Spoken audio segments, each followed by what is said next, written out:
আমার মতো এত সুখী।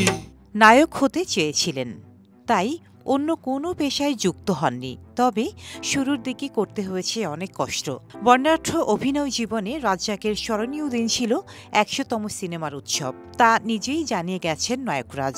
নীল আকাশের নিচে আমি রাস্তা চলেছি একা। অবিশ্বাস্য হলেও এটি সত্য। নায়করাজ রাজ্জাকের সম্মানে ৭ দিনের ছুটি ঘোষণা করা হয়, যেটি বিশ্বের আর কোনো সিনেমা ইন্ডাস্ট্রিতে হয়নি। বিশেষ এই দিনে সামনে এসেছে রাজ্জাকের পুরনো একটি সাক্ষাৎকারের ভিডিও। আমি ধন্য হয়েছি ওগো ধন্য। সাক্ষাৎকারেও রাজ্জাক বলেন, আমি একটা সময় চলচ্চিত্রে দিনরাত কাজ করেছি, যেমন কাজ করেছি তেমন সম্মানও পেয়েছি। আমার সবচেয়ে স্মরণীয় দিন হলো ১০০তম সিনেমার রিলিজ উৎসব, কারণ এজন্য আমাদের চলচ্চিত্র শিল্পীদের ৭ দিন ছুটি ঘোষণা করা হয়েছিল।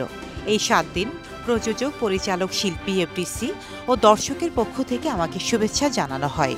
এরই মধ্যে এফডিসিতে ৩ দিন ব্যাপী একটি অনুষ্ঠান হয়। সেখানে ওই সময়ের সব নায়কের স্বাক্ষরিত একটি স্মারক আমাকে উপহার দেওয়া হয়। সেটা আমার ঘরে আছে।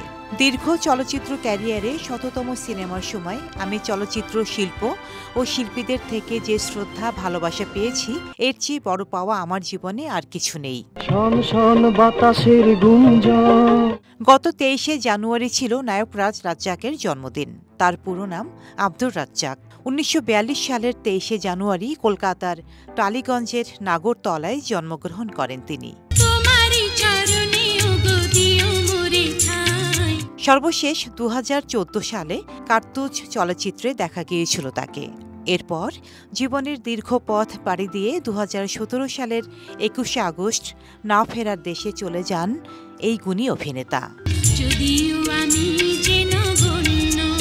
ডেস্ক রিপোর্ট, সাম্প্রতিক দেশকাল। নীল আকাশের নিচে আমি রাস্তা চলেছি একা।